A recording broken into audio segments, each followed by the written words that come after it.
Praise the Lord. கர்த்தருடைய பரிசுத்த நாமத்துக்கு மகிமை உண்டாவதாக.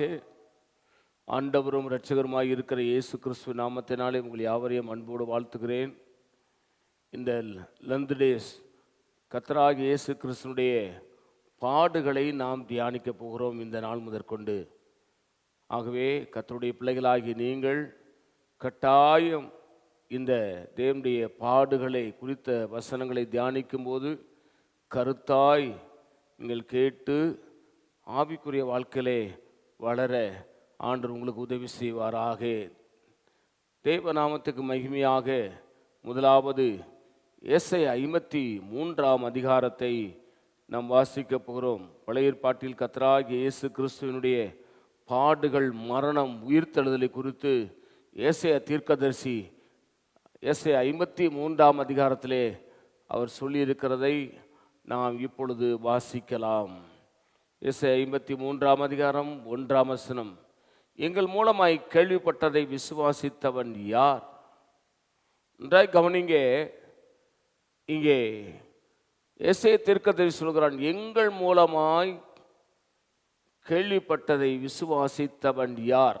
அப்படியானால் இஸ்ரவேல் மக்கள் கர்த்தராகிய இயேசு கிறிஸ்துவினுடைய பிறப்பை விசுவாசிக்கவில்லை, அவர் ஊழியத்தையும் விசுவாசிக்கவில்லை, அவருடைய பாடுகளையும் விசுவாசிக்கவில்லை, அவருடைய மரணத்தையும் விசுவாசிக்கவில்லை, அவருடைய உயிர்த்தெழுதலையும் இன்று விசுவாசிக்கவில்லை.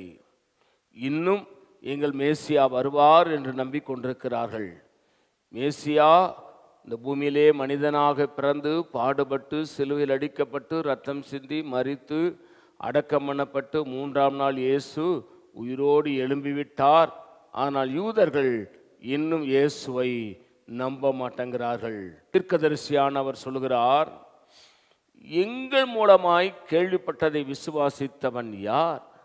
கர்த்தருடைய புயம் யாருக்கு வெளிப்பட்டது?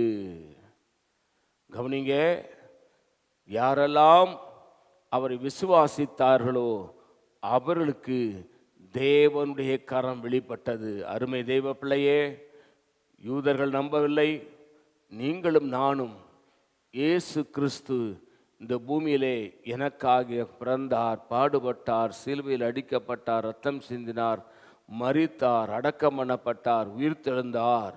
இதை விசுவாசிப்போம். நாம் கேள்விப்பட்டதை விசுவாசிப்போம். இந்த ஆண்டவர் உங்களை ஆசீர்வதிப்பாராக. நான் உங்களுக்காக ஜெபிக்கிறேன். பரிசுத்த பிதாவே, கர்த்தராகிய இயேசு கிறிஸ்துவின் நாமத்தில் ஜெபிக்கிறோம். நீர் எங்களோடு பேசின நல்ல வார்த்தைகளுக்காக ஸ்தோத்திரம்.